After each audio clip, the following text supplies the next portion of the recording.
Fixing these problems is not going to simply happen just overnight.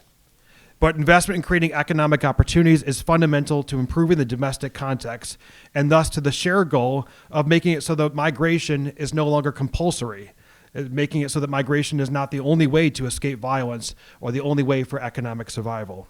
This is one of the top conclusions of our Northern Triangle Task Force report that we put out a little over a year or so ago. And I'll say that I have hope, especially after hosting just last week, President-elect Bukele of El Salvador, who's going to assume office in just a few weeks. He, as well as other leaders from the region, have a new vision of what Central America could be. But change won't come easily, and we must work toward what's possible. That's why the Bush Center, the Atlantic Council, and many other organizations and leaders represented in this room today, we're doing our best to sustain and enrich the public discourse on Central America, learning from case studies and success and progress, building networks, friendships, collaborations between our countries, and finding policy pathways to the mutual prosperity and security that we all want. This is what is critical for Central America. You're all here today because you wish to understand and tell the rest of the story, because you wish to take part in alliances that brighten the future of Americans and Central Americans alike. Thank you to everyone in the room who's working on those efforts, for being here with us today, and for all the continued work moving forward. So we have a packed agenda in the next 2 hours. It's unbelievable what we're going to squeeze in just that a minute of time. But what I'm going to go briefly over the program. What I'm going to do is turn over in a moment to Dr. Pia Ornelas. After her remarks, I will then moderate a conversation with Senator John Cornyn, Senator Tom Carper. And then after that, we're going to have 2 flash panels. The first panel will be moderated by my colleague, Maria Fernanda Perez, which will feature 3 of the Bush Center Central America Prosperity Project members, and we'll touch on the situation in the region today. And then immediately following that, Matt Rooney will moderate a panel on the imperative of financial inclusion in the Northern Triangle, with also 3 Bush Center members. After that, we'll then screen a special message from Senator Cassidy, who unfortunately was unable to attend today's event, wanted to be here, and sent a video message in his place. And then to close, we will then have Deputy Assistant Secretary John Piachowski, who will offer some closing thoughts. And yes, we're going to do all this in 2 hours and be done by 11 o'clock this morning.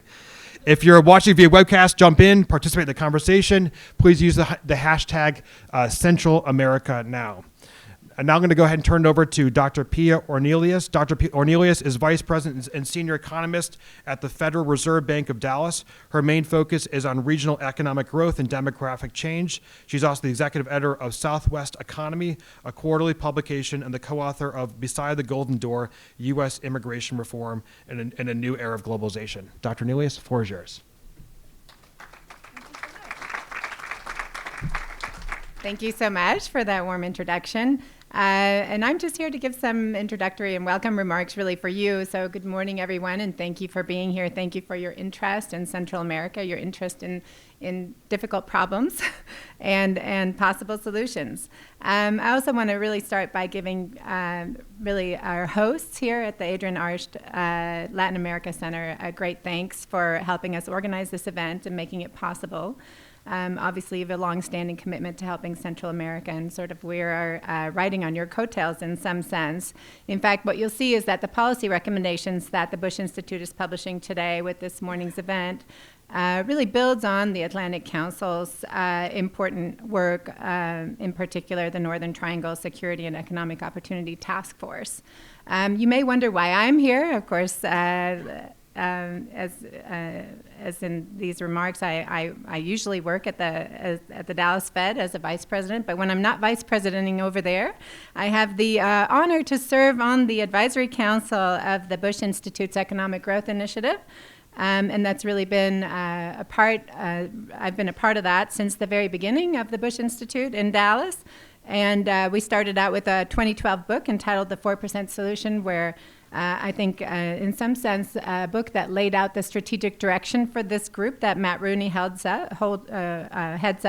And so I've been really pleased to be a part of that. I work mostly on immigration in Mexico, but also work on NAFTA. And so I think our interests, in terms of my own research interests and those of the Economic Growth Initiative at the Bush Institute, really align very closely.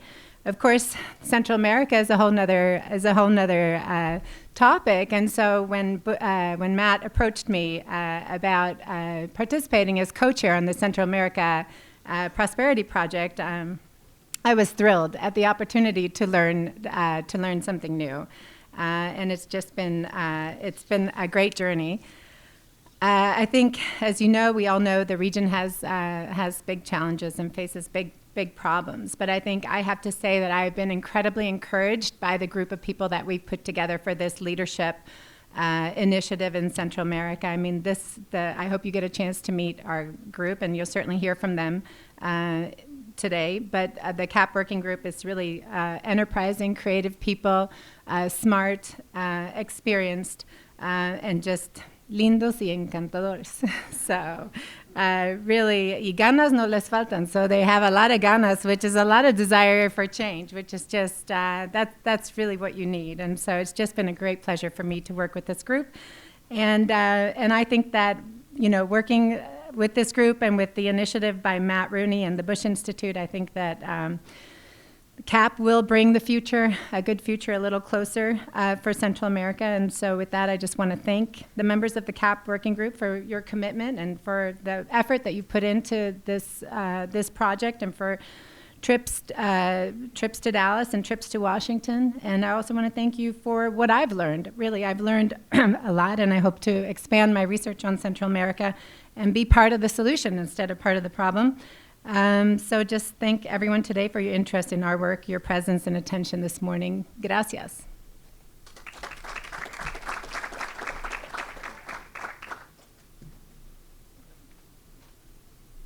Now welcome Senator Cornyn to the stage, please.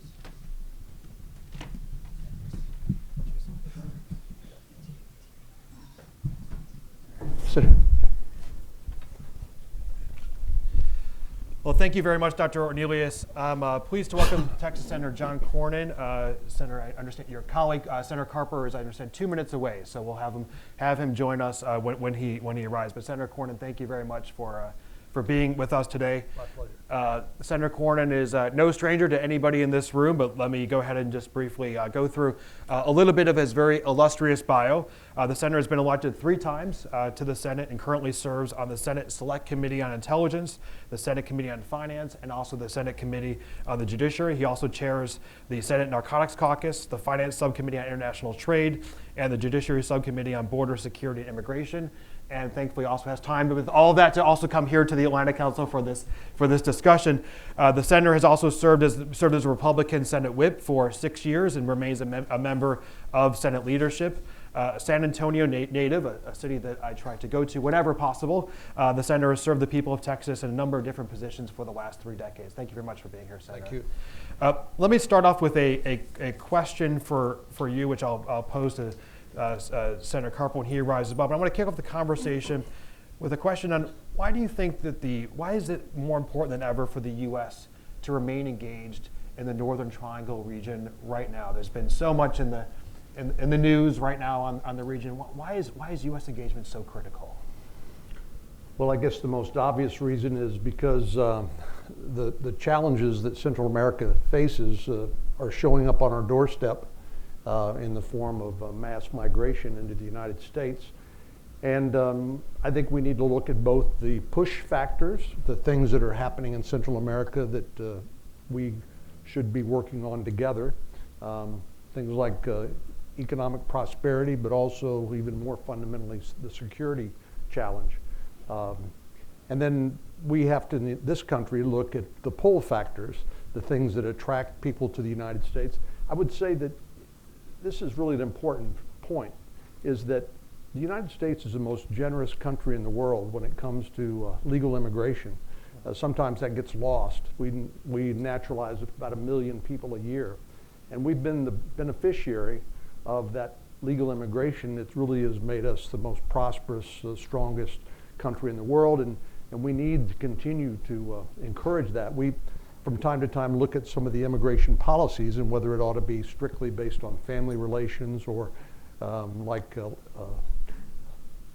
Canada and Australia, look at employment-based visa considerations. But Obviously, the current humanitarian crisis and security crisis on the border caused by mass migration from largely the Northern Triangle countries has made this front and center for American policymakers.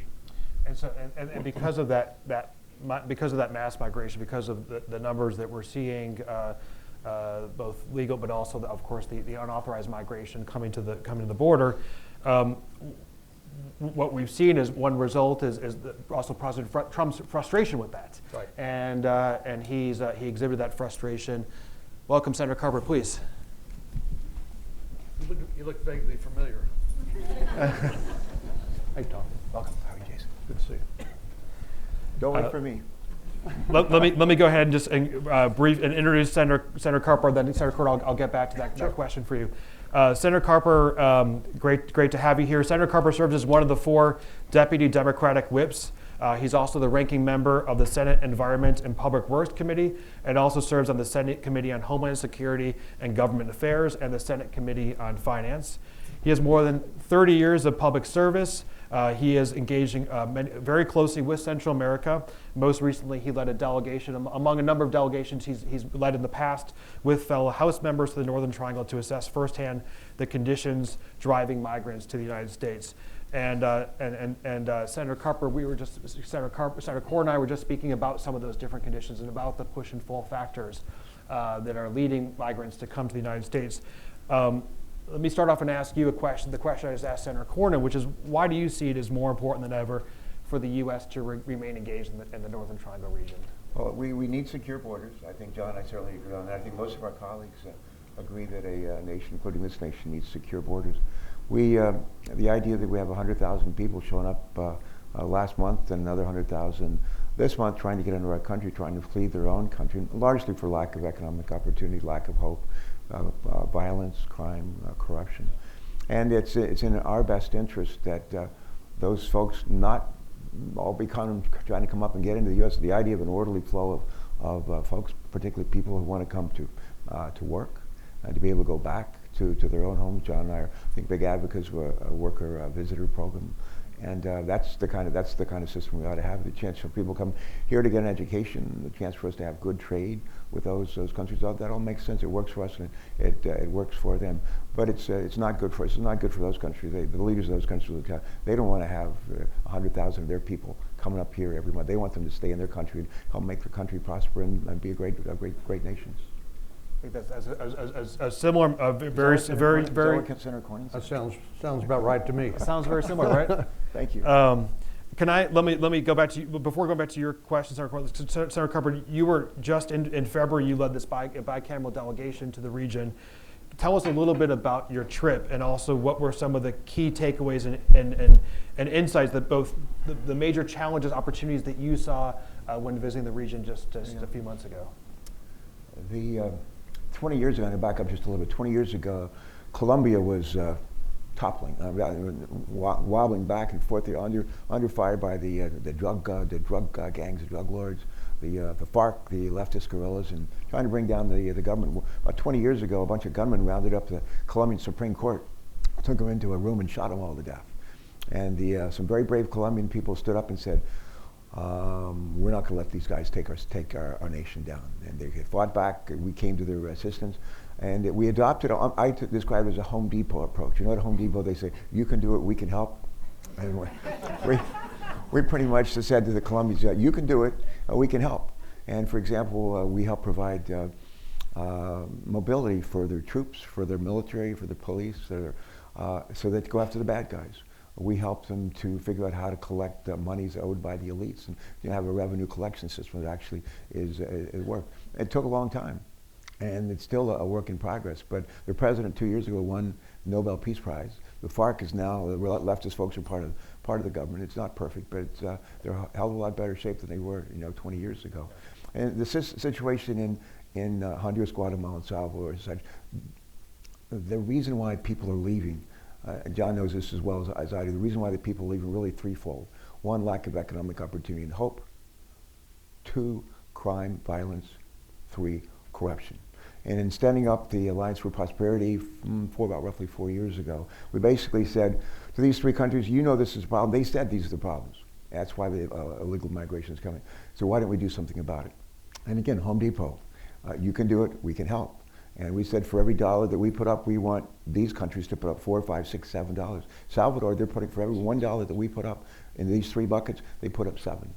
And it's beginning to work. I think the reason why my illegal migration is sparked, maybe like 2 or 3 reasons.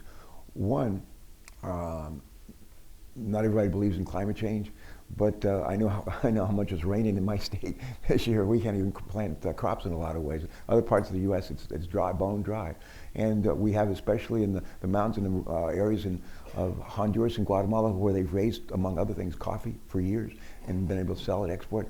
They're not getting much of a crop these days, and it's been this way for a couple of years. So that's one of the reasons why people come, especially from those 2 countries. The illegal migration from Salvador is down, especially compared to the other countries. They've had a very contested presidential battle in Honduras for the last year or so, with the president of Honduras saying to the Supreme Court, I think the Constitution that says I can only run for 1 term, we don't think that's constitutional. Yeah. So they said basically they're constitutional, unconstitutional. Finally, the court appointed by the president agreed. He got to run for another term, elected, but it's really caused a lot of turmoil. We don't even have an ambassador. Haven't had an ambassador for 2 years. 2 years. Thank you, sir. Senator Cornyn, before Senator Carper was coming, I was about to ask you about the president's frustration with the number of migrants that continue to come north from the region, and his frustration being articulated and wanting to cut assistance to the region. And there's been some questions in the past of whether aid actually is working or isn't it working. Senator Carper mentioned this. You can do it. We can help approach. What do you suggest for Congress, Central American partners that could be improved upon to ensure that aid is really being, or assistance actually is being used as effectively as possible? Well, I agree with Senator Carper that Colombia represents the one major success we've had working with a country in Latin America that has turned things around. And I wonder, as I was thinking about it, why was that? I think it's just been a sustained effort. We actually had a plan. It was called Plan Colombia. And we also had a reliable partner, President Uribe, and leadership. And bipartisan.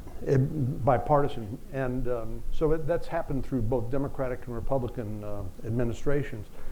But right now, I'm not sure that we have either a plan in Central America.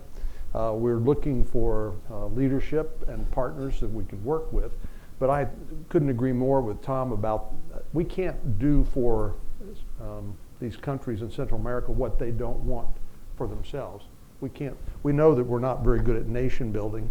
We've tried that, and certainly we can't impose that on those countries. But we can help, and we're willing to help. We're eager to help.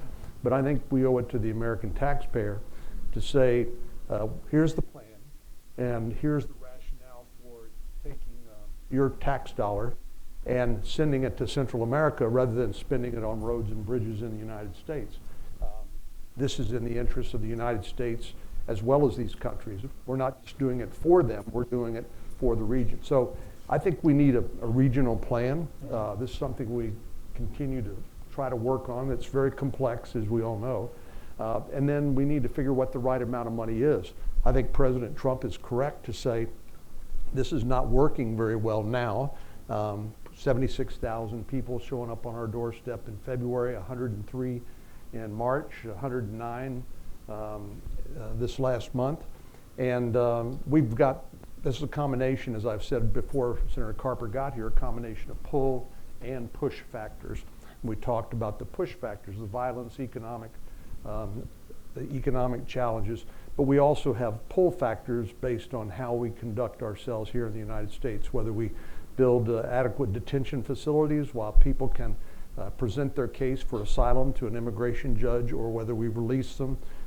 We know that we have laws that treat people from non-contiguous countries like Central America differently than we treat immigrants from Mexico, particularly children and family units. And so these are things that are up to us in Congress to deal with. Nobody else can deal with that those are the pull factors. We need to work on both. And on the issue, on the topic of a plan, so there is a U.S. engagement strategy for Central America. There's also the U.S.-backed Alliance for Prosperity that was formulated about 5 years ago. I'm not sure we have the sort of granularity that we need or the metrics to measure success that would enjoy the kind of bipartisan support that we saw, for example, from Plan Colombia. To me, that's what I'm looking for. So for the programs that are currently out there, how do we best measure the impact of those strategies? There's actually legislation is going to be introduced today. I want to discuss it later with Senator Cornyn. That it ought to be a bipartisan bill. But one of the attributes of the legislation is to say, all right, these are our expectations. These are the things that you've agreed to, Honduras, Guatemala, and Salvador. And in order for us to continue to provide the level of support through the Alliance for Prosperity, this is the kind of progress that we expect you to make. And we'll be there to help you. But you've got, again, you can do it. We can help. Mm-hmm. The other thing that's going on here, these coyotes are pretty smart. They're very entrepreneurial. Yeah. And they figured out that people no longer want to take those long train rides or walk all the way to the American border. They can take a bus now. And the idea that they can actually do that without impunity, that's unacceptable. Yeah. And for us we need to work with Mexico to make sure that kind of stuff does not happen and those buses are stopped. They're stopped at the border. People don't even get on. The other thing we ought to make sure that people in these countries have the opportunity to make asylum claims in their countries. Mm-hmm. And rather than have to make the trek all the way up here. Yeah. The other thing I would say is look at Mexico. 20 years ago, 15 years ago, 10 years ago, most of the illegal immigration was coming from Mexico. It's not anymore. There are more Mexicans going back into Mexico than Mexicans coming into the U.S. And the reason why is they have hope and economic opportunity. NAFTA is not perfect, but it helped in Mexico to stabilize that country, to strengthen that country, and to help provide the economic hope that's keeping the Mexicans at home and bringing other Mexicans from the U.S. back into Mexico. Well, Senator Carper, great to hear about that legislation, because I think that goes to the root of what's so necessary, is being able to effectively manage and determine what that impact is of U.S. assistance. As you said, Senator Cornyn, that case can be made to the American taxpayer, why this money is best spent and how that money is being most effectively spent. I think until we have a plan and we have a way to measure our progress, it's hard to know what the right number is. Was it $700 million? It's about. Is it $1.4 billion? Is it $2.8 billion, or is it half of that? Well, we started about 4 years ago, 700 million. We're down to about 500 million now. But the key is not just for the U.S. money to be put in, as John knows. The key is to leverage other money. Yeah. Money's from these countries, money's from foundations, money's from private companies, and that's the key to success. And this is what we saw in Colombia as well. Plan Colombia, Senator Cornyn, as you mentioned, it was such a success. It was a plan over a number of years, $10 billion, but that U.S. assistance the Colombians provided 95%, I think, of the actual assistance. Senator Cornyn, you mentioned your home state borders Mexico, of course. We were talking just now about Mexico. Can you still hear me? Yes. I'll talk about but beyond the neighboring countries, Mexican President López Obrador, for example, is a firm believer that development of southern Mexico is critical to bolstering prosperity in the Northern Triangle. So I want to ask you, Senator Cornyn, what are some of the ways? Thank you. What are some of the ways to do this, and what resources could the U.S. provide to help support this effort? Discussing especially the fact that it's been a success story insofar as the incredible reduction of the number of unauthorized migrants coming from Mexico. And how do you see potentially Mexico under President López Obrador playing a role in developing the Northern Triangle? Well, the Merida initiative, I believe, has contributed to some of that success, training their police and law enforcement. Obviously, they have some of the same challenges, but they seem to be, they're more advanced, more developed economy. They still obviously have, we still know that that's the route by which 90% of the heroin makes its way into the United States.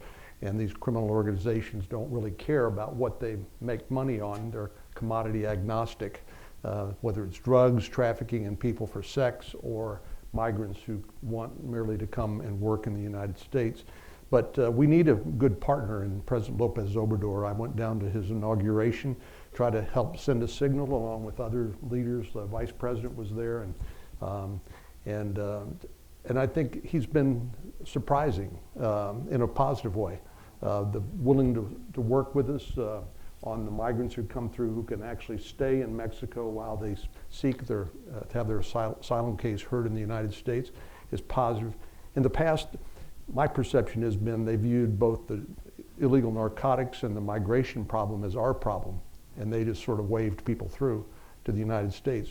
To the extent they buy into this as part of their responsibility to working with us, I think it's very good. But again, it's not something we can impose on them. It's something they have to be willing to do and see in their self-interest. So you're very optimistic that under President Lopez Obrador, the U.S. has found a new partner in Mexico. Well, let's just say I've seen some good signs.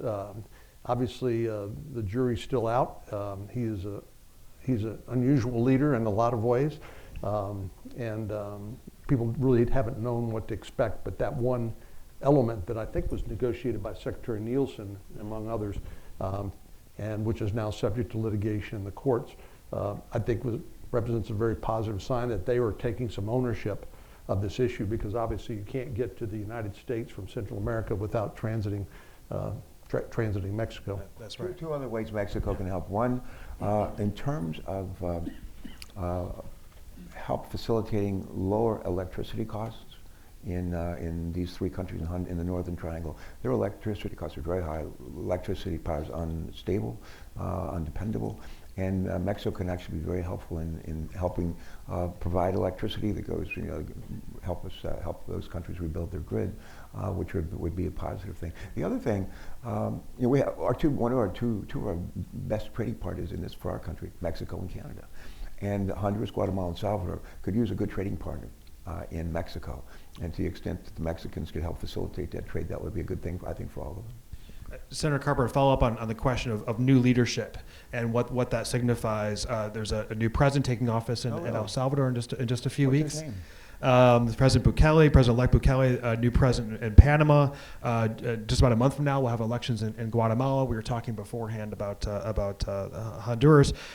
But what would be your recommendation, given how you frequently travel to the region? How can the U.S. engage early on with these new administrations to ensure that we really can be working together to advance mutual interests, so that we can, as Senator Cornyn said, be making sure that we're actually achieving impact on the assistance that's being provided? You mentioned President-elect Bukele. We had dinner with him and his wife, Gabrielle, just this past week, and thank you for that. Imagine a 75-year-old guerrilla leader who's the president of Salvador for, I guess, 8 years or so. He's about to be replaced by the 37-year-old former mayor of San Salvador. And a guy who's well-educated, well thought of. He has instead of wanting a real close relationship with China and Venezuela, they would like to have in his administration a close working relationship with the U.S. An honest guy, understands economic development, and he's going to be terrific. They're going to have, as you said, elections in Guatemala next month. 3 front runners are all women. And one of them is a former attorney general, great on crime, corruption. And our job is not to, as a country, to say to these countries who they ought to elect as their leaders, but when they've elected those leaders, to work with them to help make sure that they surround themselves with really good people. That's the key, as John knows, it's the key to actually being a successful leader. And to know that we're going to be there to help be a consistent partner in better ensuring economic hope and opportunity, fighting crime and corruption, fighting the violence that goes on, and that we'll be there, dependable. But they have to do their share. Senator Cornyn, I want to turn quickly. You can't talk about Central America right now without talking about Nicaragua. And talking about the crisis, just the south of Honduras. I think a strong region means also a stable and prosperous Nicaragua. We've seen more than a year of social unrest there, developments. I think, frankly, they've been underreported as the unfolding political crisis in Venezuela escalates by the day, something that we here have been very focused on. But again, with new governments in the region, El Salvador, Guatemala, what can the region's neighbors do to help to alleviate the crisis in Nicaragua? And also, what can the United States be doing? Well, of course, the president's been issuing a number of sanctions, but is that... Well, I think new leadership in Nicaragua would help.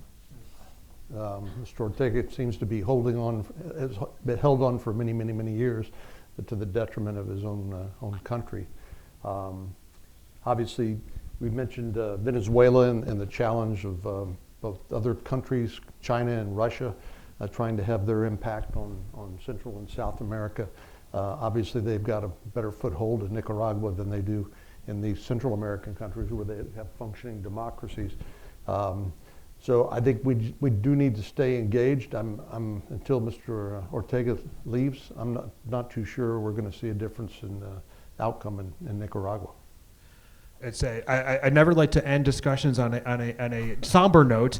So on a positive note, what gives you? I'll ask you, Senator Carper, then Senator Cornyn. Just a quick 30-second question. What gives you the most hope looking at Central America in the next year or two?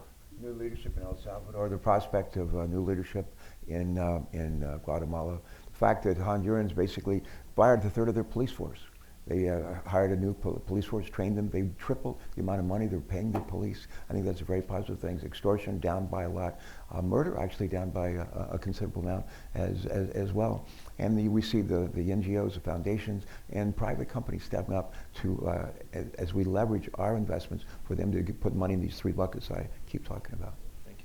What would give me the most hope is to see bipartisan support here in Washington, D.C. for dealing with both the pull factors and the push factors.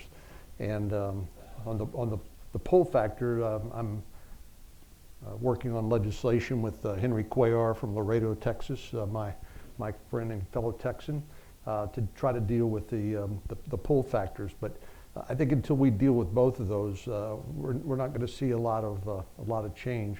Again, I think it's going to take not only a plan, it's going to take resources, and it's going to take the leadership that hopefully will come with these elections in Central America. But we need to stay engaged.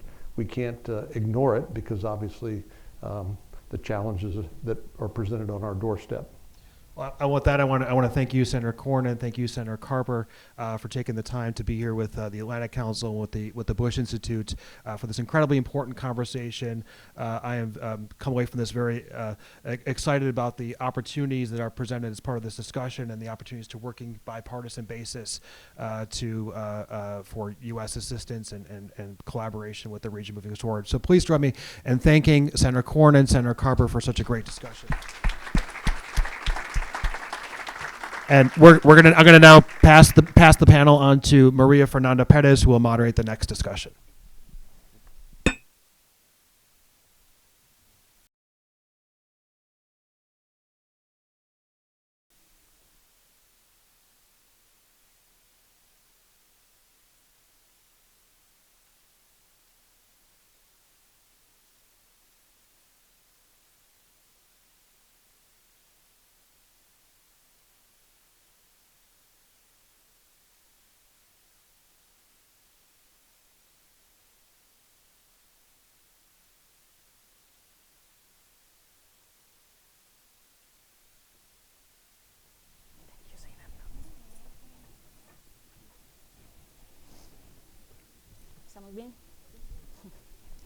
Good morning, everyone. Thank you for joining us here for this important event. I am honored to moderate this next conversation, very originally called Central America at a Crossroads. But the truth is that it is at a crossroads. Central American countries are at present considering, making, and waiting on decisions that will determine the directions of their economies and politics. The Northern Triangle nations are facing particularly fluid situations. The promise of ripple effects that the incoming administration in El Salvador promises, the question mark of Guatemala's elections in June, where candidates are still being defined, and the political unrest shaking Honduras, and as Jason mentioned, south of Honduras, all matter deeply to the future of the region and beyond it. Add to that the uncertainty of U.S. foreign assistance. To help us get a better sense of the terrain ahead on the various paths forking at these crossroads, I am joined by Marielos Chang, Alfredo Atanasio, and Guillermo Peña Panting. Marielos is a political scientist and recently graduated from a master's degree in media and development at the University of Westminster in London. She has worked for over 7 years advising on political communication issues for private and public institutions, is a member of the Global Competitiveness Leadership Program at Georgetown, OAS Fellow in Open Government, and a Chevening alumni. She's also the co-founder of Red Ciudadana, a nonprofit organization that seeks to bring citizens closer to the institutions through innovative use of technology and communication. Currently, she is teaching politics and international affairs at Francisco Marroquín University in Guatemala. Thank you. Guillermo studied political science and economics at North Carolina State University. He has a master's in entrepreneurial economics from the University Francisco Marroquín. Was Marielos your teacher? No. Okay. He has been involved in the think tank world since interning as an undergraduate student at the John Locke Foundation in North Carolina. Currently, he is the chairman of Fundación Eleutera, a policy think tank that he founded in 2013 in San Pedro Sula, Honduras. Privately, he advises companies on business intelligence and risk management in the Central American region and manages Blackbeard Media Group, a digital advertising company. Last but not least, Alfredo is co-founder of You Assist Me, a boutique firm of virtual assistants skilled in admin support, currently providing services to startups, executives, and entrepreneurs all over the world.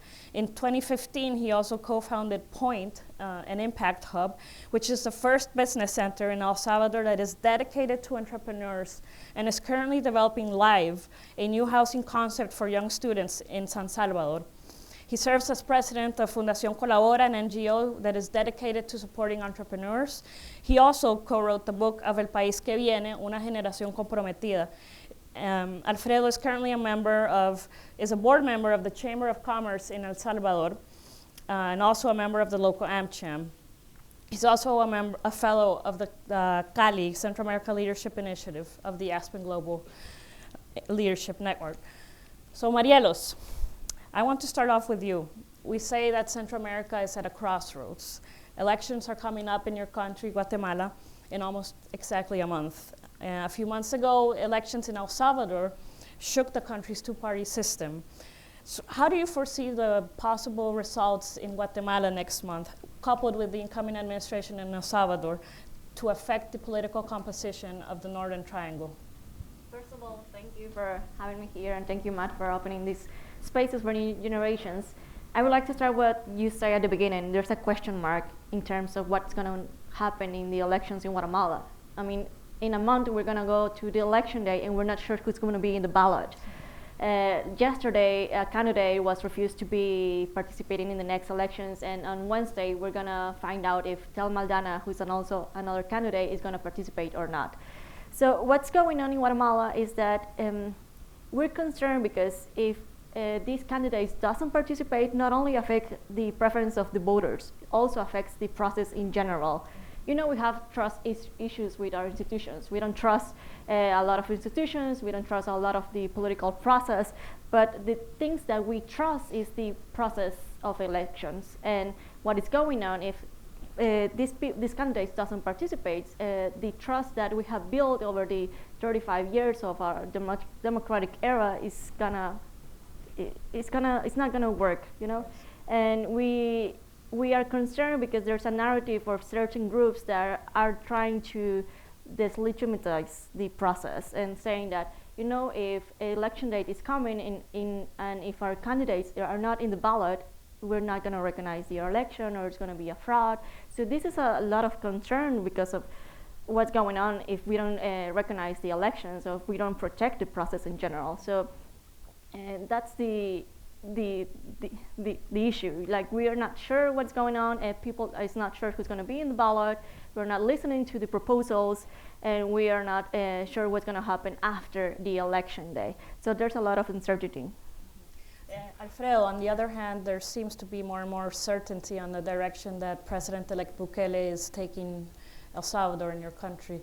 Can you expand a little bit on what this election means for not only for El Salvador or for the Northern Triangle, but for the Americas in general? Sure, absolutely. Well, I also think El Salvador has a big question mark. What happened in El Salvador is really a paradigm shift. Something we thought was not possible happened. That a third candidate could rise to be president-elect, which I think is a great thing. I mean, that can happen. but I'm still not sure, because for me it's still a question mark. The president-elect has certain attitudes that concerns me, especially towards the press. He's very hostile towards the press. So, you know, I don't know if there's a little bit more certainty. So, but again, I think it was a great thing for El Salvador and for the region to see that someone, an outsider, could become president. There's I think there's a movement of anti-politics in El Salvador right now, as I think happens in other countries as well. And we have to be careful with it. We need strong institutions, and we need to respect institutions. So, I mean, I think as a country, we need to be very wary of that and work towards stronger institutions. So, it's an interesting time for El Salvador. It's an interesting time for the Northern Triangle. And I think it's too soon to tell if where this is going. Guillermo, and going off of what Alfredo was just saying about the need for strong institutions, what is happening in Honduras right now is very different from what's happening in the two other countries. Can you catch us up on the latest developments? There's been protests over the last month. What is the role for civil society in the international community? Well, I think just like they both mentioned, the problem starts with trust, and it's a trust in all institutions and trust in the different parties, who's for, who's against. And I think and this is a case that's it's not recent, it's not the last month, it's not the last election. It really comes down from 2008 and 2009 election cycle and the problem with President Zelaya down till today. That problem persists. When we saw that happen then, we said we're probably lost a decade or 15 years of progress because of that situation, and we're still there. Our problem, so taking that into being a trust problem, says that, and having a very polarized country right now, any type of reform gets strong pushback because nobody trusts the reform. Then others that the opposition sometimes just gets boggled down in trying to remove President Hernandez and not concentrate on advancing the country as well. So the rest of the country gets stuck because of the behavior of leading through political arguments and not trying to push the country forward. Because even with a polarized country as we have, any advance by this current administration is not good for the opposition. That's how sometimes it's seen. Not all the opposition, but sometimes it's seen. So we're currently in a cycle where every 3 or 4 months there is problem on the streets, and just the subject changes. But it's very similar how the problem, how the protests or how they form or how they're broken up. So currently we see the administration as maybe a bit more stable than it was last year after the election, but still we don't know how it's going to end up and if they're going to be able to solve some of the major problems that the country has right now. When are elections coming up? So we have another 2 years until the election, 1.5 years, 2 years. Alfredo, I want to go back to you quickly. Because you were mentioning that there isn't any more certainty, and that there's still. Recently, I had a conversation with a former politician from El Salvador, and she was saying that it's incredible how the current administration is kind of boycotting and is making it very difficult for the incoming administration. Can you talk briefly about what the challenges for the top 3 challenges for this next administration? What are they? Sure. Well, I think they sum up to economic, security, and corruption, perhaps. But I think we have to have a very honest conversation between the politicians and Salvadorans. Mm-hmm. And I'm not sure if we're getting that, because and as citizens, we have to be very mature and understand that probably 5 years is not going to be enough to fix everything. El Salvador has a very deep problem regarding security, and that's not going to end in 5 years. Mm-hmm. There's a structural problem to it. So we need to invest, and we probably have to do several sacrifices as a country.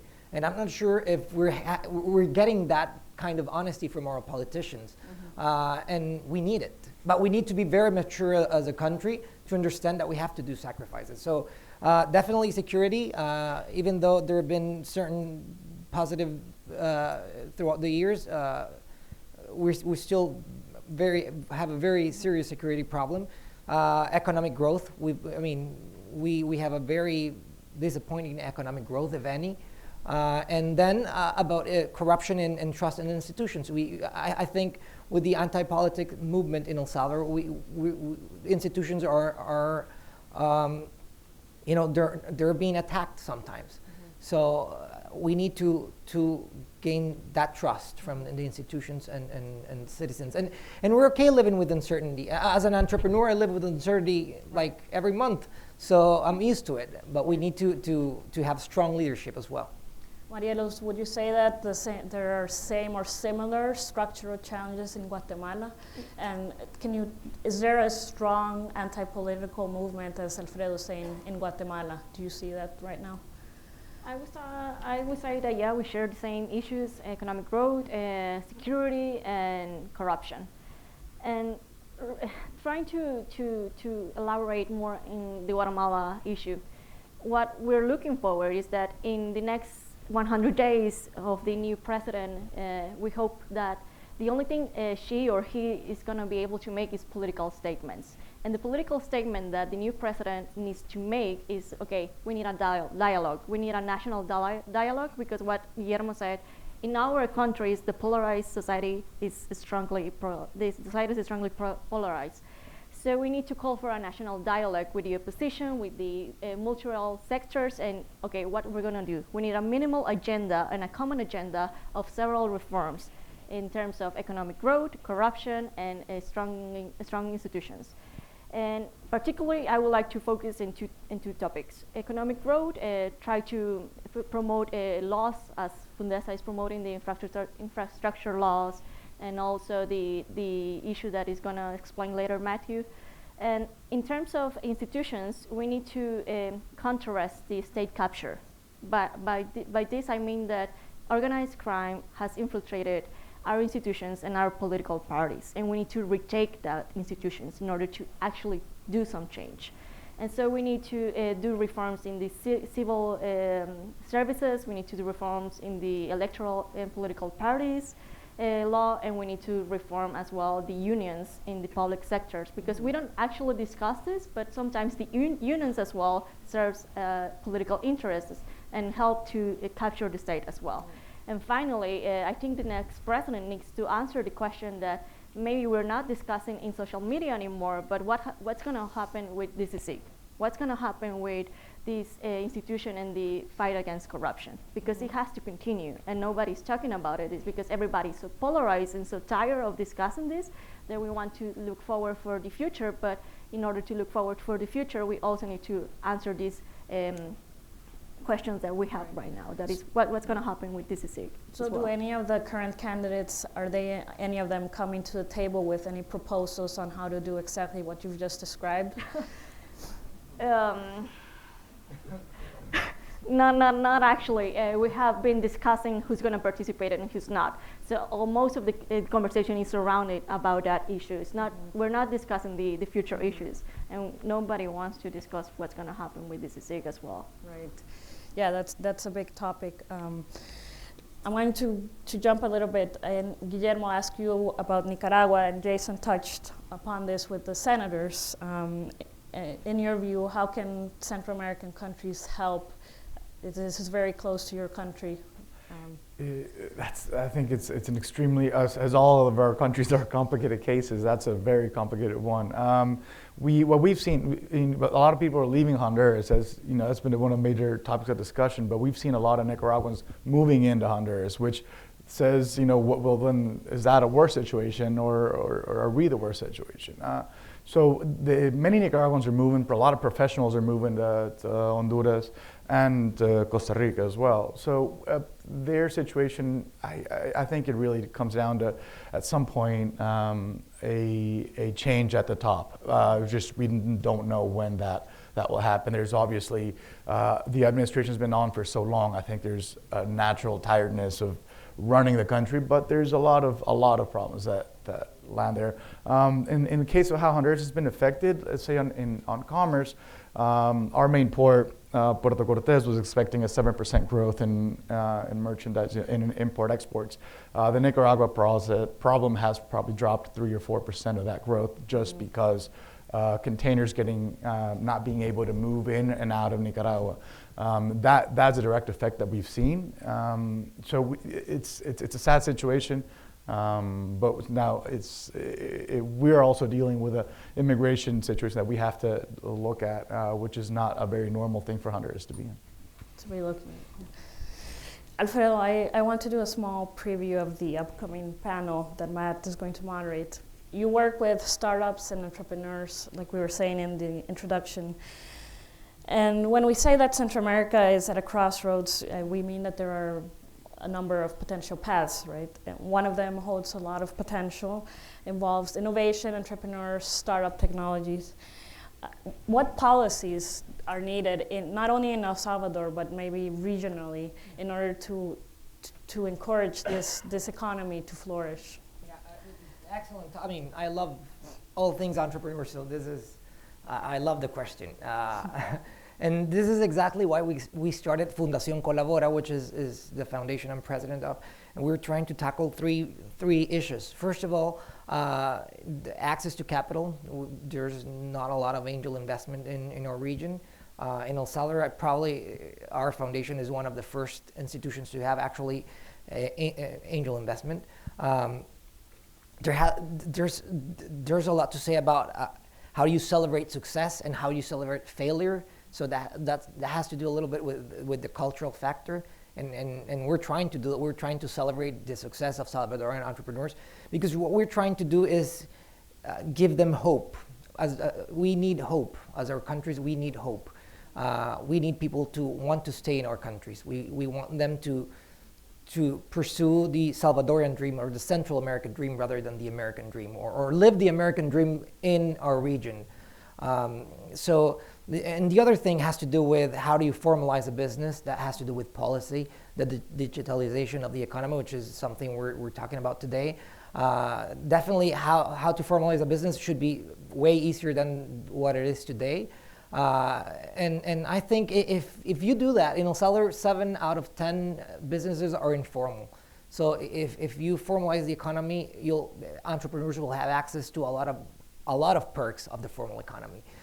So that would be a great start, I think. Well, I want to thank the three of you for this conversation. Unfortunately, we've run out of time, but the next panel that Matt will moderate with Claudia Omaña, Katia Yacaman, and Juan Carlos Zapata on financial inclusion will be a fun one. So thank you so much. Thank you.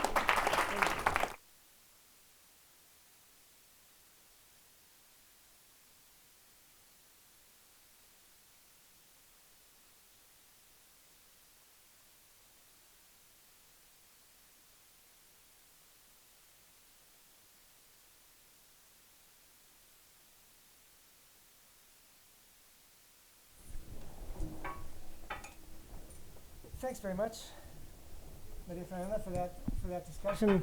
Jason, thank you for the earlier conversation, and good morning to everyone. Thank you for your interest in being here today. My name is Matthew Rooney. I'm the Managing Director of the George W. Bush Institute SMU Economic Growth Initiative. The George W. Bush Institute is perhaps not widely known outside the Dallas Beltway. So just very briefly, we are a think and do tank founded by President and Mrs. Bush when they left the White House in 2009. I stress the do tank part because President Bush is constantly telling us he doesn't want to just write papers, he wants to make things happen. And so the paper that we're publishing this morning, which I encourage everybody to have a look at, we've published it in English and in Spanish. It's also available on our website, www.bushcenter.org. It is intended to be an actionable agenda that could actually drive changes in policy that can have an impact on people's lives. So with gratitude to the Adrian Arsh Latin America Center for making this morning's event possible, and Jason, your team's been fantastic. We had a bit of a first in U.S. Latin American relations this morning when we managed to get here 15 minutes early. and Jason's team was on the ball and ready for us, and so that's impressive all around. The Bush Centers, and I'm delighted to be here today with my friends Claudia Maña from El Salvador, Juan Carlos Zapata from Guatemala, Katy Yacaman from Honduras. Their bios, I think and hope, are in your packages, so I won't embarrass them with a detailed introduction this morning, but thank you all for being here. So the Bush Institute's agenda is a broad one that follows up on a number of areas of great importance to President and Mrs. Bush in their public life, both as Governor and First Lady of Texas and later President and First Lady of the United States. We look at women's empowerment in North Africa, the Middle East, and Afghanistan. We look at transition from military to civilian life and the invisible wounds of war. The President, as you all know, has a long-standing commitment to education reform, and that continues through a program area at the Bush Institute. And finally, there's the Economic Growth Initiative, which reflects President Bush's commitment to open markets, and in particular, in the trade space, his conviction that free trade would be a better development model than reliance on foreign assistance. And you all will be aware that CAFTA, the Central America Free Trade Agreement, is really the first and greatest attempt by the United States to put that idea into practice and make it work. And so when we started talking in Dallas about a Central America project, it was intended to follow up on President Bush's commitment to the region and his commitment to CAFTA and to his commitment to making sure that model actually does work. And so that's what brings us here today in the framework of this Central America Prosperity Project, which is built around a working group of thought leaders, both younger people, more established people. We have settled on that euphemism for those of us who've been at this for a while. And a wide variety of political and personal backgrounds. We have members of civil society, we have private sector entrepreneurs, we have government officials, we have think tank observers, academic observers, business observers. And the group that you've heard from today are a subset of that broad group, which is about 30 people. They're here this morning. I hope everybody will have a chance to talk to them. They're a fascinating group full of insights into the region and into their countries. So let me just turn to our group and lay a bit of groundwork for what's going on in the region. Let's talk a little bit about what are the challenges that face each of your countries as a result of the limited diffusion of high-quality internet access. Claudia, you want to start off for El Salvador? Well, yes, thank you. And thank you for having us here. We are very enthusiastic about this week, and particularly about sharing this very positive agenda that our group comes to talk about, because our old problems are the ones that we've all been hearing about: immigration, that we've not been able to promote the American dream in El Salvador or the rest of the Central American triangle. And we have the institutional problems, the security issues.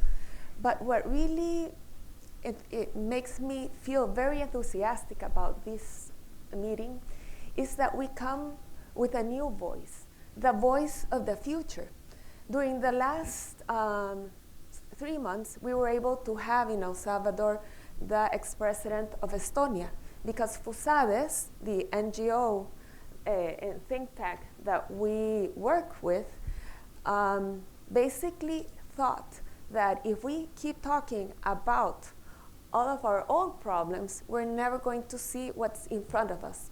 And what's in front of us is the fourth industrial revolution. And either we become more marginalized around the future of humanity, or we are able to leapfrog. So right now in El Salvador, even though we have like 95% of internet coverage, basically only 30% of the people have a 4G. 3G is just what we have. And so we have this very interesting thing. Salvadorians have more than one telephone. Sometimes they have 2 telephones. And the most marginalized people have this way to communicate. And so if we bring the digital future, and we can start making small changes that will have such a great impact, like having electronic payments, and that way we would help in the informal economy becoming formal, because you do need other parts of the system to work in order to have just that simple thing can make a great impact. And later on, I'm going to talk about women, how that will also help women have more time to do their other aspects of their lives and not spending sometimes 3 or 4 hours just getting into a bank and having cash. That's not really working. Yeah. Juan Carlos, in Guatemala, what is the status of penetration of internet service and mobile services, and what are the kind of costs that that broader dissemination impose on the country? Well, first of all, thank you both for the Bush Institute and the Atlantic Council for hosting us. Thank you very much, and for everybody to be here. Guatemala has still very limited access to high-speed internet. And even internet users is around 37% of the population. So it's still very limited to very few people that can actually use high-speed internet in the country. But we have to realize that Guatemala is still a very rural country. Only 53% of people live in cities. We are the least urbanized country in Latin America. So that's a very different standard from all other countries when we compare ourselves.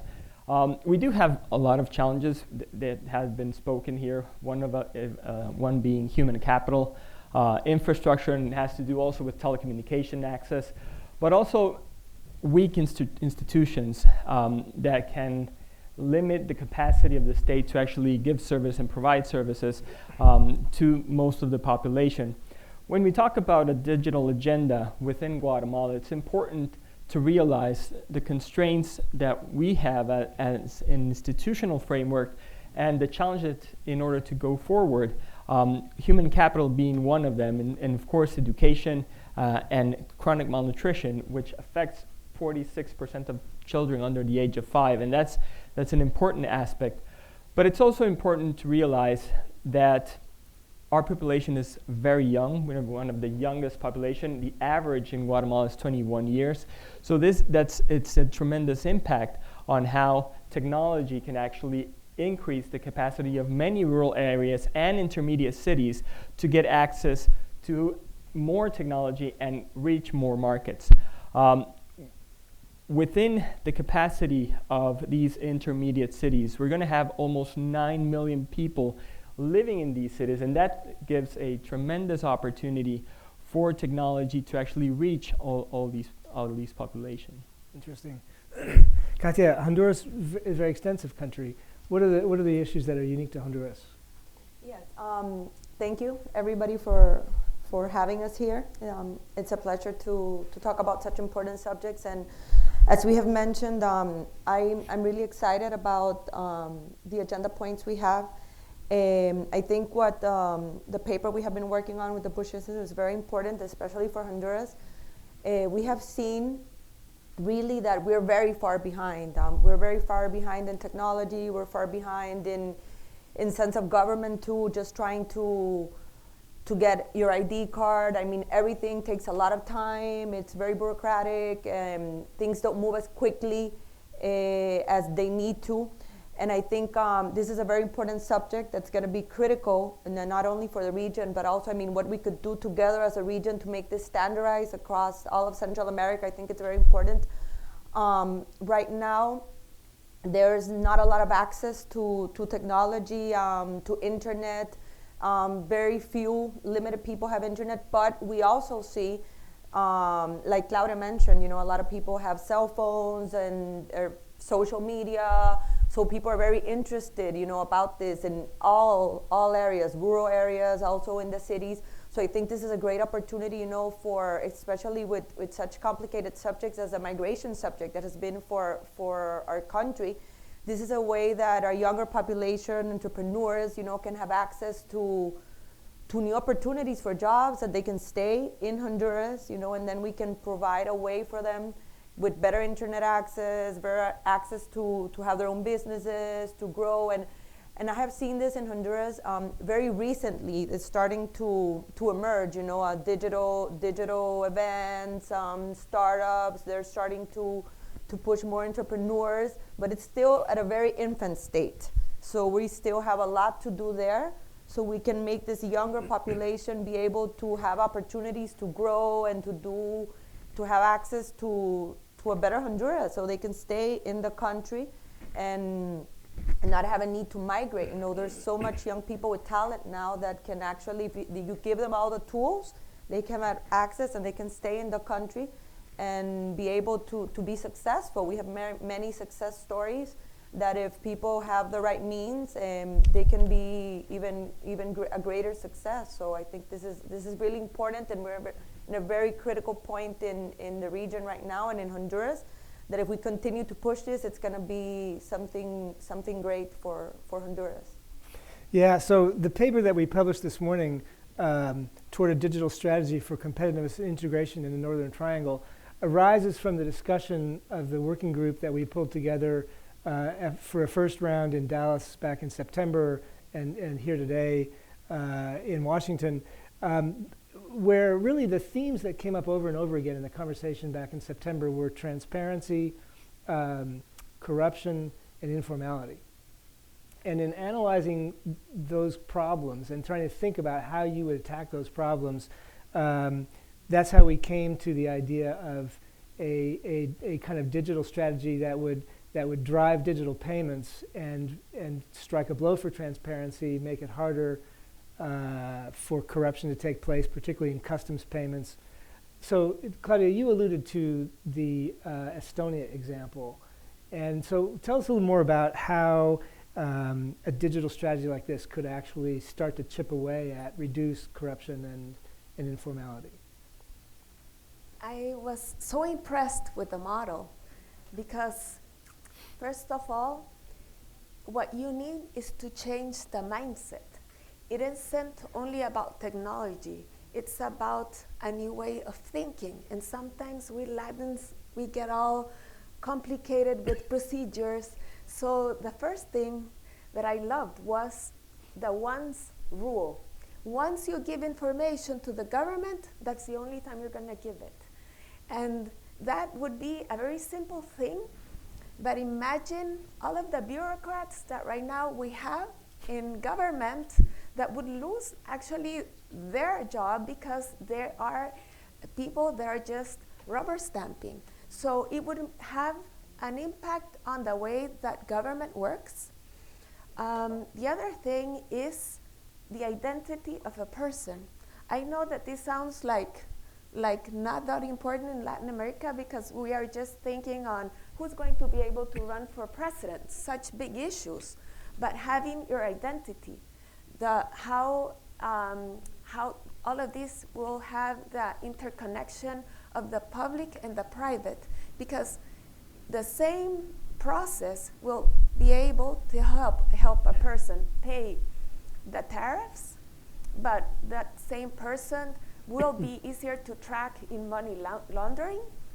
So the efficiency of procedures all in itself would totally help the anti-corruption agenda.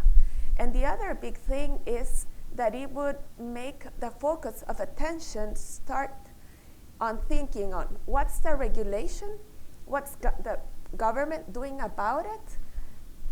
It would help government and also the Congress to have a clear agenda on competitiveness in the reduction of steps. And of course, all of this would translate in benefits for citizens that right now are doing long lines for health issues, for education, and of course, the government and public services feel so distant that people feel that they don't count, so they lose hope. So all in itself would be able to, change the way that we're operating from this very a great gap between government and citizens. Well, Carlos, you alluded earlier to a relatively lesser penetration of internet services in Guatemala. Is a strategy like this within reach for Guatemala? What has to happen concretely to get it really rolling? I think first of all, there are a lot of tech-savvy people within the U.S. that I would invite to come to Guatemala. I think that would be very important towards generating new solutions. I think using the shared economy is very important for a country like Guatemala because it shifts culture.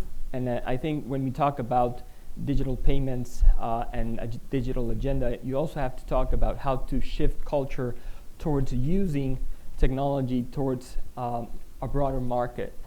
And if we can work together, and I think this group is very important to do so, and the Bush Institute has focused on that, on how to generate the capacity to shift public policy and not to do a very long agenda, but with key factors such as scale-up programs that can actually help entrepreneurs to focus on how to generate more markets, how to increase e-government participation. For example, United Nations has the e-government index. Guatemala is ranked 119 out of 196 countries evaluated.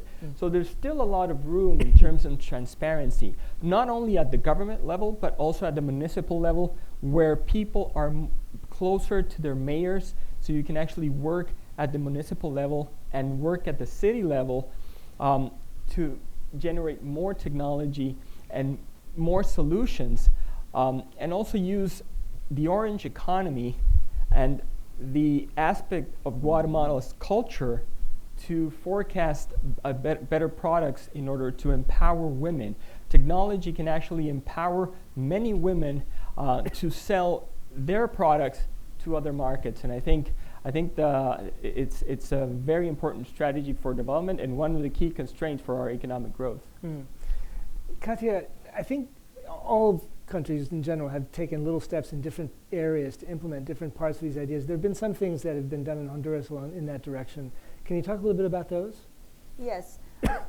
In Honduras, really, everything is very manual still. Everything, you have to go and make a line. Nothing is very digital. There has been some initiatives right now with the identity system, where now you're able to go online and you can print your birth certificates and things of that sort. They did a process where they're going restructuring some of these agencies, and I think this is a great first step. This is one institution, and there's many more that can go through this process, in order to make things easier for the people, make things that can flow quicker in all aspects. And we have seen it, for example, in the banking industry in Honduras. It's one of most of the institutions and our banking institutions are very digitalized now. So I don't see why that cannot be an example of how we can start to implement this in the government. Has been one clear example that it works. And it's definitely a big progress for us, and it gives us that notion that it can be done in other things, because for us really any sort of transaction that you need to do, which is government oriented, or to start a business, to register your company, everything is very manual. It takes a lot of time, even for foreign investment coming in. It takes a while for all this to file documents, and so I think this is one important first initiative where they took this and they did like cleanup and they modernized it, and this one clear first step. It's a baby step, but it's definitely pushing us towards the right direction, and it's a clear example that we can start a process like this in the country. Yeah. Definitely. Yeah. So let's talk for a moment, with the time remaining, about the regional angle. Because I think one of the things that strikes me as intuitively obvious about this particular initiative is there's an opportunity to jump into the regional space and to promote regional integration. So what are the kind of challenges there that you perceive, and what do we have to do to make sure that as this technology is implanted in the Northern Triangle and in Central America more broadly, it promotes and doesn't impede further economic integration?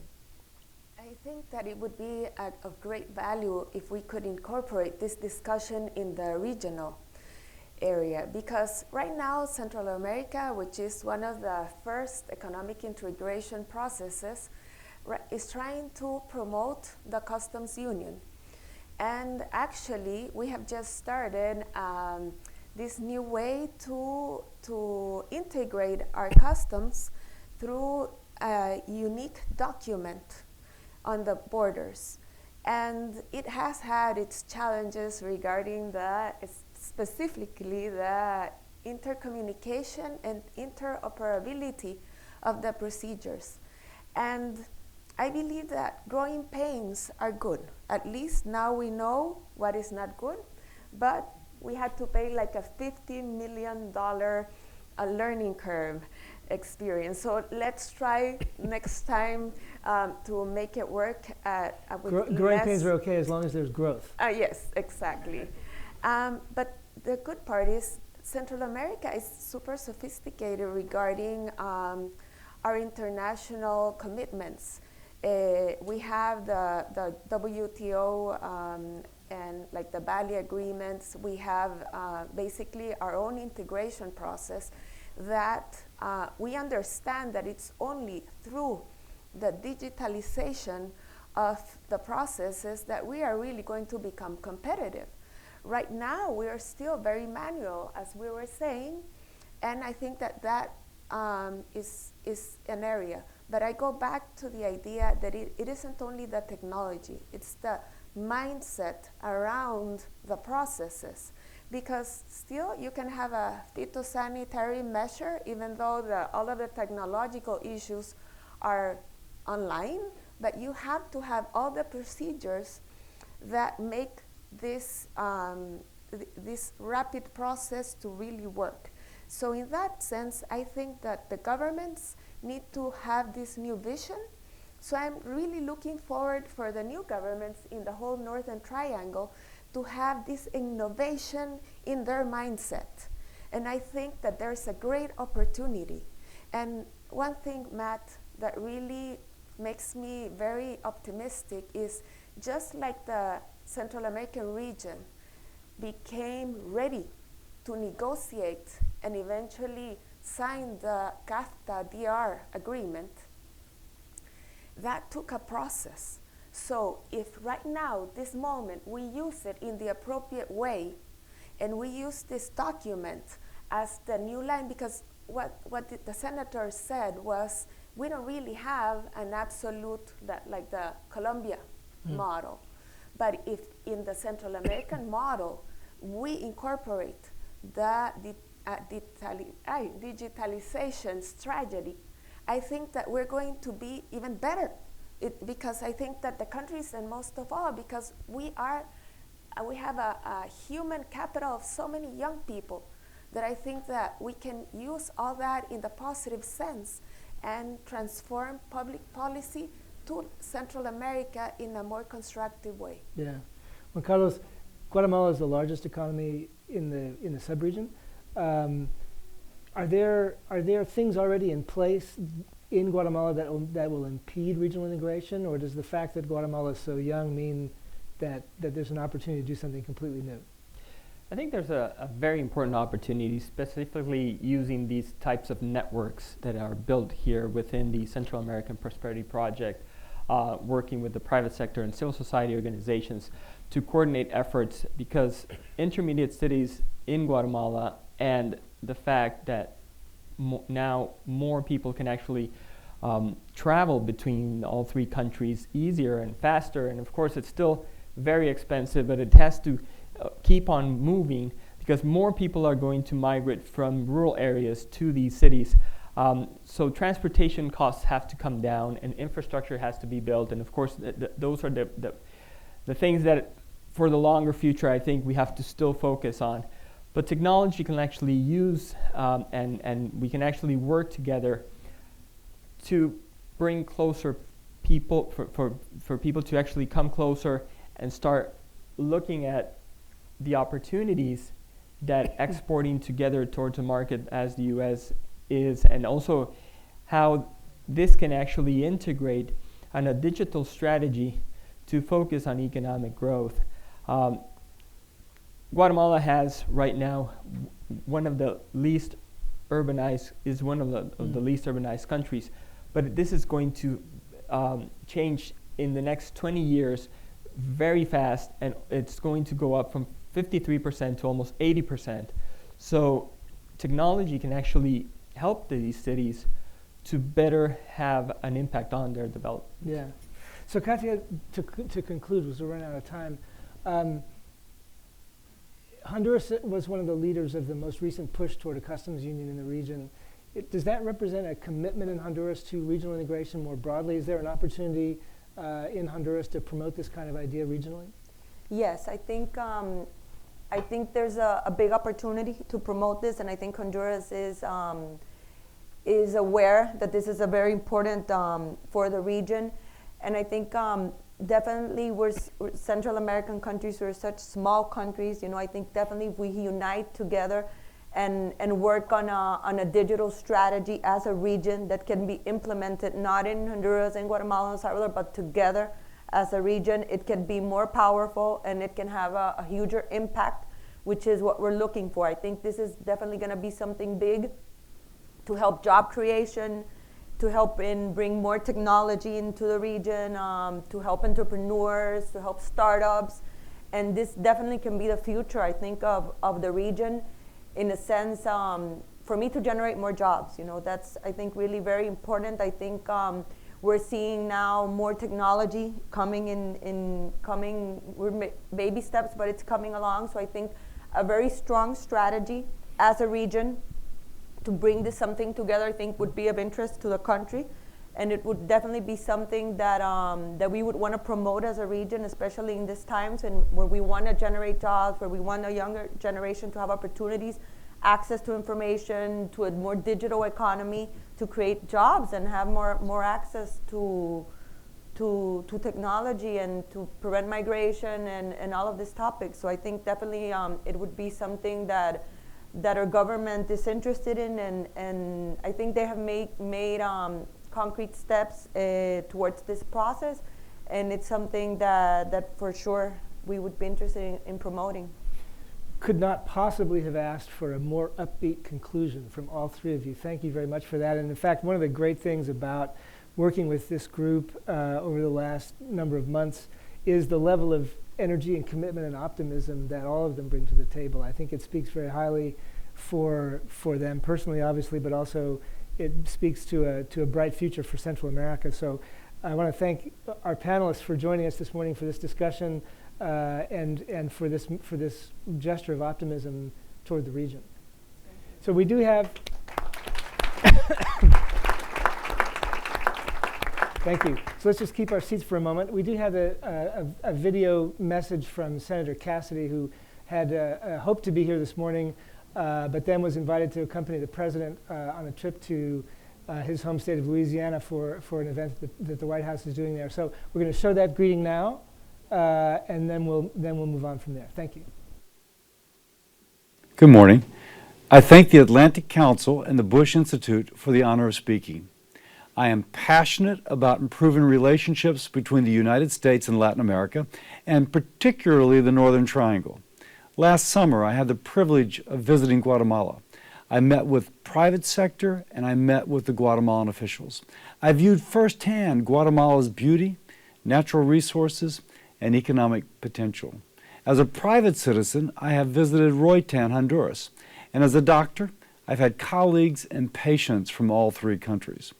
My impression was and is of hard-working people desiring a prosperous, secure future, but whose frustrated desires drive migration. I mentioned familiar problems to create context. Americans purchase illegal drugs, which are brought to the United States by drug cartels and transnational criminal organizations. These criminal organizations move money out of the United States into the Northern Triangle and elsewhere. This illegally obtained money is the root of the evil of drug overdoses, street gangs, murders, economic stagnation, and I could go on. One aspect of this is that drug-related money, which is not reported and is not taxed as it flows into your countries, deprives Northern Triangle countries of tax revenues needed for social services and infrastructure development. It finances corruption of civil institutions, which in turn repels the foreign direct investment needed to create jobs and opportunities, so that El Salvadorians, Hondurans, and Guatemalans choose to stay in their home country instead of migrating to the United States. If drug trade financing can be broken, the United States is healthier, and the corrupting influence of the drug trade upon Latin America mitigated, and a virtuous cycle can be initiated. Again, if this money movement is stopped, other problems cease or improve. I am particularly interested in addressing trade-based money laundering.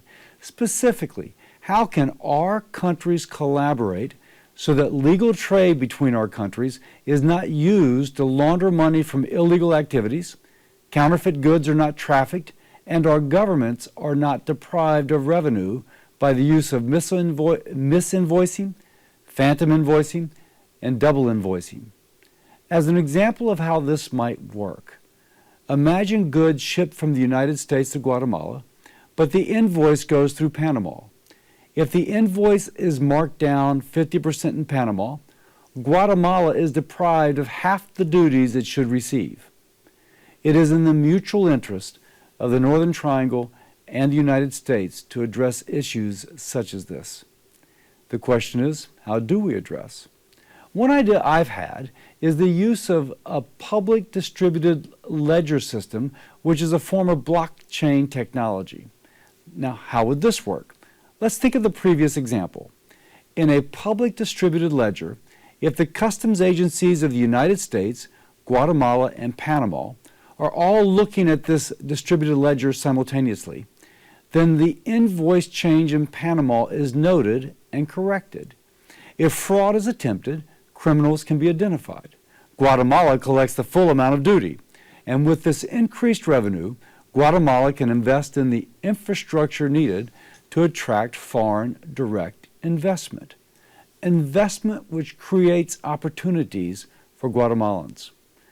I am interested in the United States implementing such a system in the cloud, hoping that partners such as you would see the benefit in participating. Now, this presupposes the importance that Northern Triangle countries and the United States maintain a strong strategic relationship which promotes trade, the rule of law, engaging the private sector to generate prosperity and jobs. I know this can be done. Another issue to discuss is the increased role that China is playing in Central America. My biggest concern with Chinese investments in the Northern Triangle is that about Chinese investment elsewhere in the world, the long-term cost for the recipient country. There are suspicions that China is setting a debt trap, permanently or at least in the long term, obligating the recipient country to China through debt. There are allegations about faulty construction, about Chinese nationals being brought in to build projects and not allowing the country's nationals to have the jobs. I think this demonstrates a lack of commitment to true development from the Chinese. And I wish there to be true development in the Northern Triangle countries. And it seems as if China is engaging in projects that benefit China, but to much less extent the countries in which China invests. Now, let's speak about the positive. Let's speak about my state of Louisiana, which has historic ties to Latin America from an economic, social, and cultural perspective. As an example, Louisiana and the Northern Triangle countries use legal systems use the Napoleonic Code. I'm told that many of your attorneys have studied law in Louisiana. In general, Central Americans have a long history of studying in Louisiana universities. My personal story, I went to medical school in New Orleans. I had a brief crush on a beautiful Honduran named Irma. She was studying at Loyola University in New Orleans. It was brief because Irma was clearly not interested in me, but interested in someone else. And by the way, Louisiana has one of the largest Honduran populations in the United States. Another example, discussions on CAFTA were held in New Orleans. I could go on, but this makes the point. My state of Louisiana has a long, deep relationship with Latin America. And as we work on issues of mutual benefit to our countries, it is my hope, goal, and expectation that Louisiana will be in the middle of this. These goals can be achieved with cooperation and right proposals. I have shared my thoughts. I look forward to hearing yours. I deeply regret not being with you today. Last week, President Trump decided to visit Louisiana today. Now, if a United States president visits Louisiana, I must be there. But my assistant, Maria Sierra, is in attendance. Maria is an American, but born and educated in Guatemala. Please speak to her so that our relationship can be furthered. I thank you for the opportunity to speak and best wishes for a productive conference.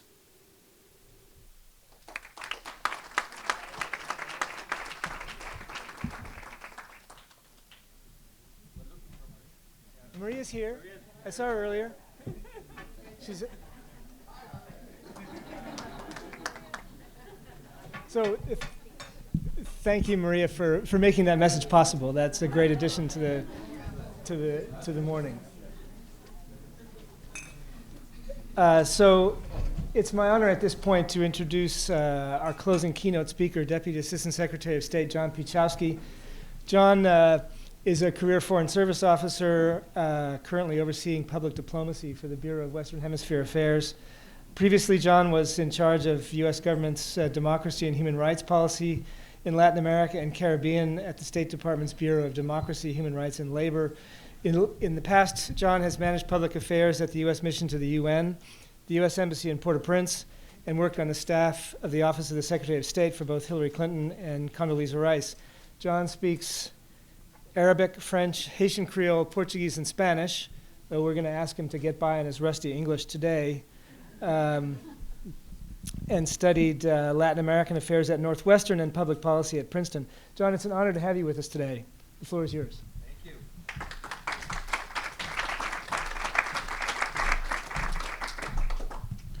Thank you for that introduction.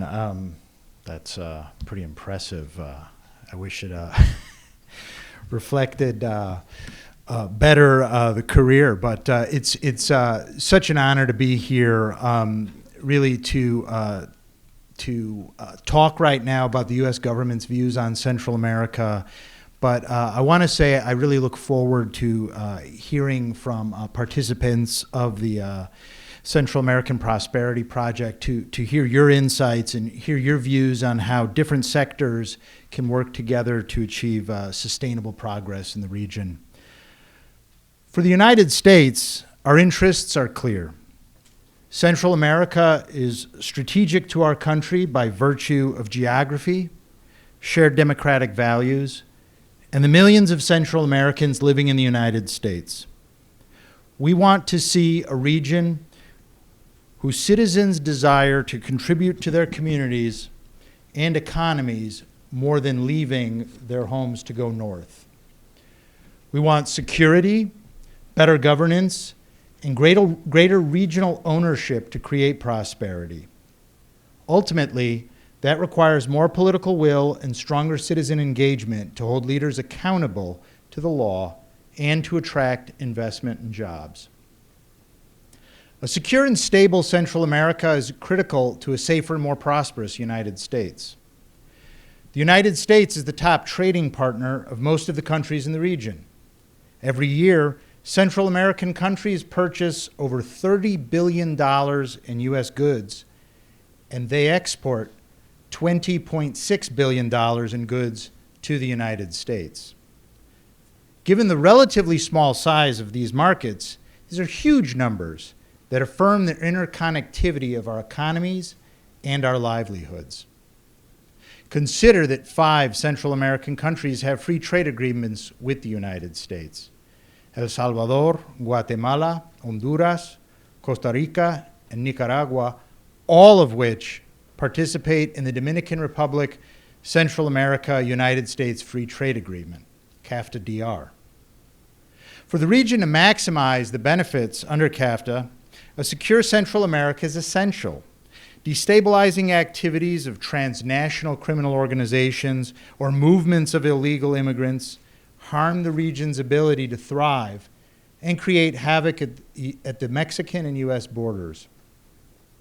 President Trump has made clear that stopping illegal immigration, protecting the U.S. border, and defending U.S. sovereignty are priorities for this administration. These interests are also important to Central America, since transnational crime and illegal immigration rob these countries of critical sources of economic growth. We know the peoples in Central America face significant challenges, and they should demand better solutions from their leadership. Problems of insecurity, corruption, and threats to human rights and democratic governance undermine economic ecosystems. They erode hope, and they expose citizens and countries' natural resources to the risk of exploitation by actors like China or authoritarian leaders. Corrupt actors siphon revenue away from public budgets. They undermine the rule of law and citizen confidence in government, and they facilitate human rights abuses and organized crime. Corruption discourages transparency and accountability in governance and in business practices. It hinders economic growth, and it corrodes public faith in democracy, undermining the social contract between governments and their citizens.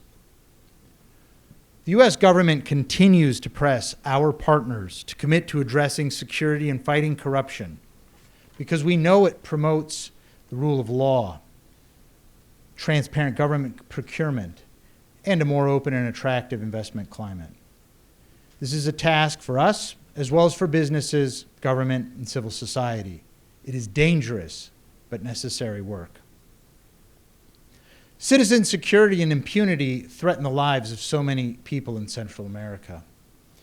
El Salvador, Guatemala, and Honduras all figure in the top 10 countries in Latin America for homicide rates.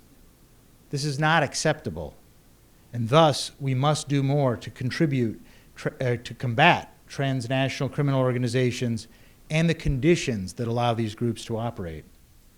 The United States is actively working with our partners to address these issues, combining security, governance, and development to enhance partner capacity and to deny these groups permissive environments.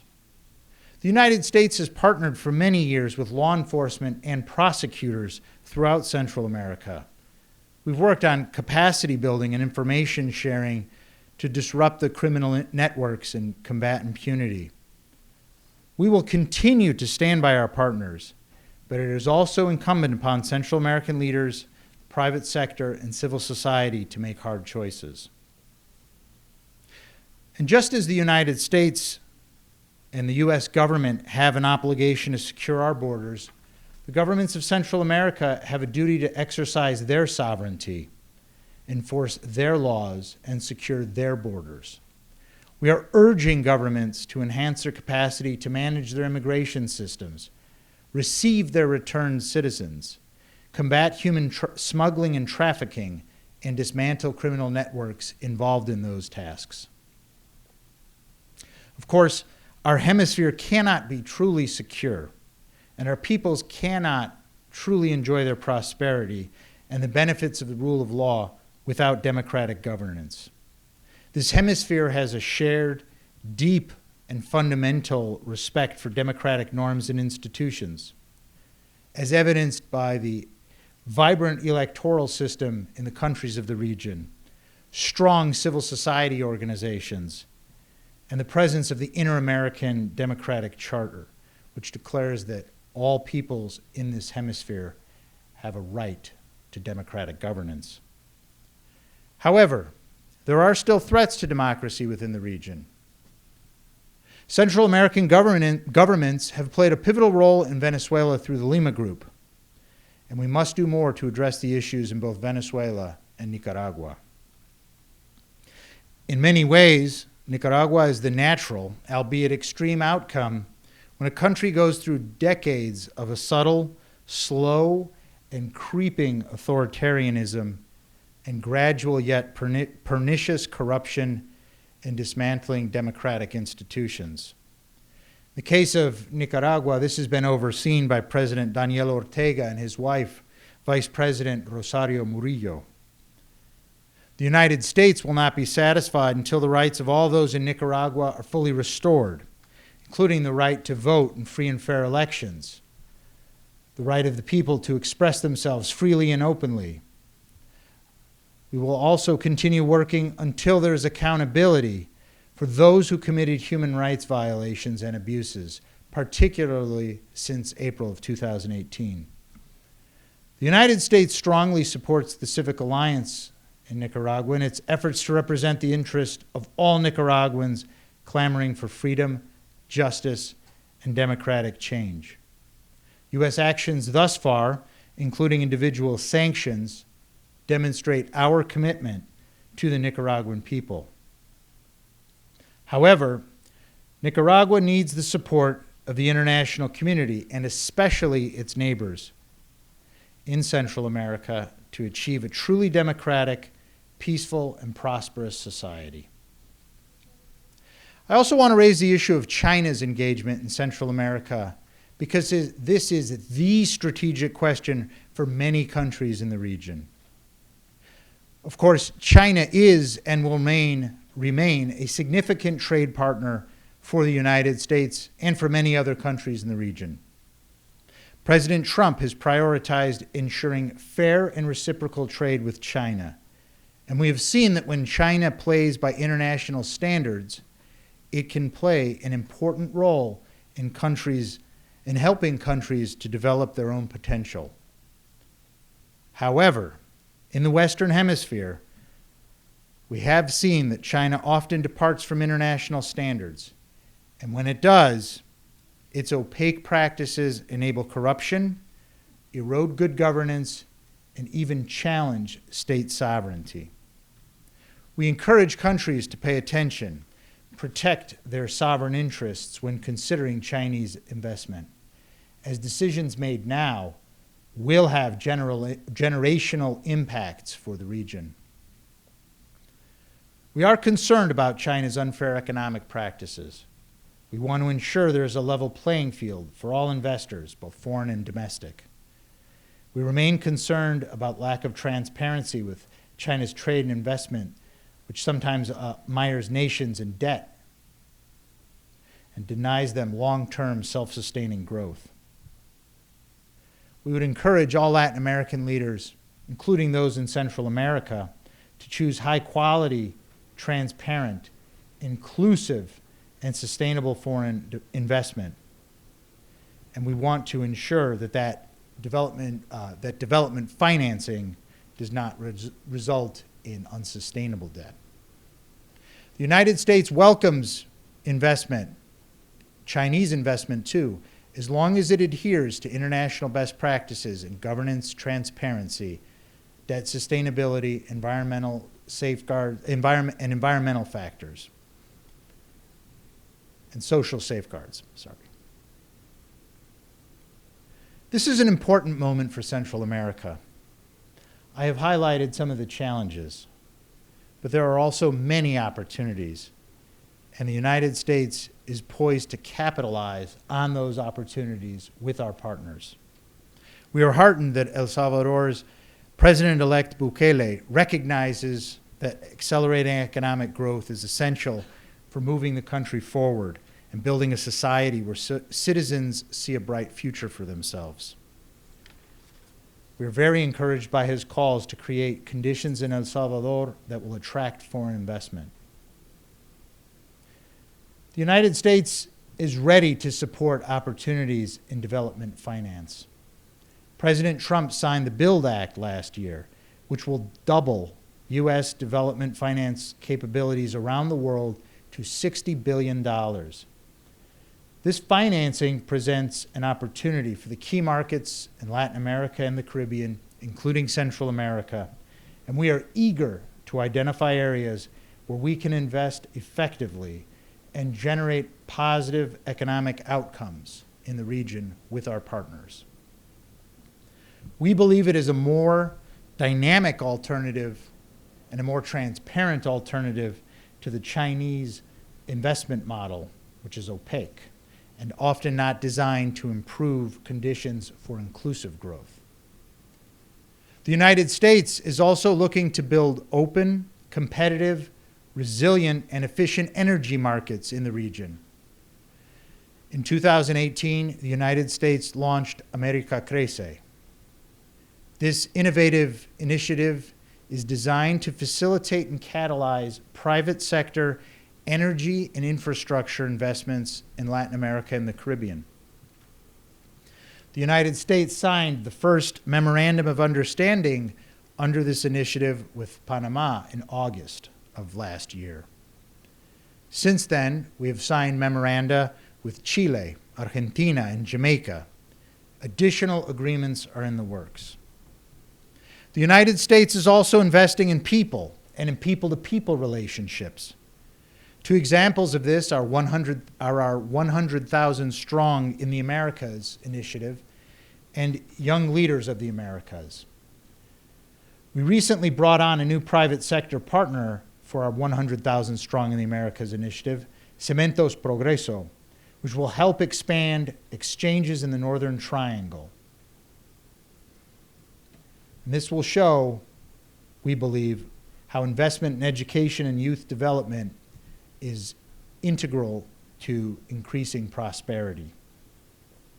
Making sure citizens throughout the Americas and around the world have the opportunities to do what they do best is critical for creating the prosperity and sustaining the innovation that undergirds our security and our freedom.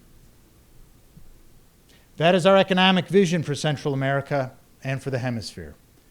Private sector-led investment, trade based on fairness and market access, with transparency and strong legal frameworks, particularly involving public projects, along with investments in education and entrepreneurship.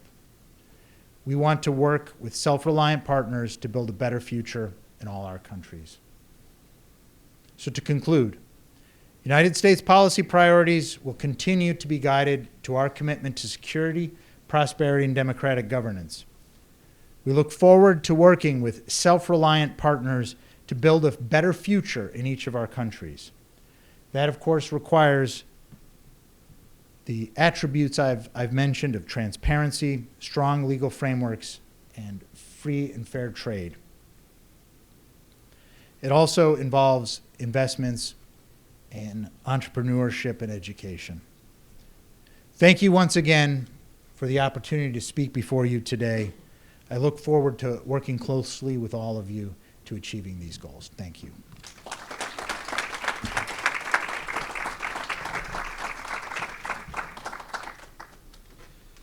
Thank you very much, Deputy Assistant Secretary Piachowski. I'd like to close by again congratulating the Bush Institute on the launch of the Central America Prosperity Project report. Matt, great to work with you and the Bush Institute, and we look forward to doing more of the same.